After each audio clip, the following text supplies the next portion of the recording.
Radio ऐकता कधी? माहिती आहे, सगळ्यांनीच ऐकलं असेल. रेडिओच्या भाषेमध्ये एका गाण्यामध्ये आणि दुसऱ्या गाण्यामध्ये दोघांमध्ये जो आरजे बोलतो ना, त्याला लिंक म्हणतात. LINK, link.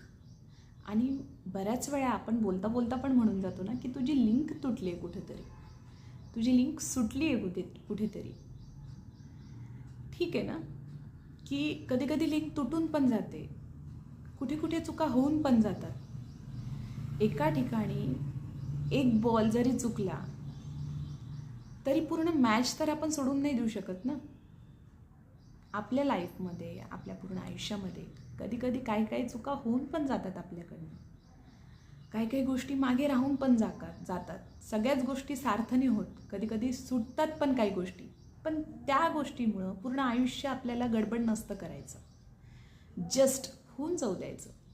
जसं रेडिओमध्ये ती लिंक जरी सुटली तरी शो मस्ट गो ऑन, तरी आपलं आयुष्य पुढं जाऊ द्यायचं. Just go with flow. एक लिंक जरी सुटली तरी त्याच्यामुळं सगळं आयुष्य किंवा येणारे समोरचे गाणे थांबवायचे नसतात. जस्ट फॉरगेट, जस्ट विसरायचं असतं आणि पुढे जायचं असतं.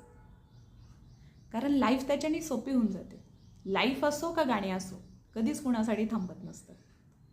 त्याच्यामुळे ती लिंक जाऊ द्यायची. ठीक आहे, होतात चुका, ठीक आहे, नाही होत आपल्या मनासारखं काही काही गोष्टी, तर लिंक सोडून द्या. लगेच अपग्रेड व्हा, लगेच दुसऱ्या गोष्टींमध्ये सुख शोधा. एका गोष्टीमुळे सगळं आयुष्य खराब कशाला करायचं ना. ती एकच गोष्ट सगळं आयुष्य नसते, ती फक्त एक भाग असतो. त्यामुळे काही गोष्टी तुमच्या मनासारख्या नाही झाल्या तरी चालतील, पण तुमचं सगळं आयुष्य आहे तुमच्यासमोर. त्यामुळे जस्ट फॉरगिव्ह, जस्ट फॉरगेट, सोडून द्या, माफी द्या आणि पुढे चला. लिंक गेली तर दुसरी लिंक पुन्हा भेटेल. जस्ट फ्री रहा, आनंदात रहा. भगवंत तुम्हाला सद्बुद्धी देव.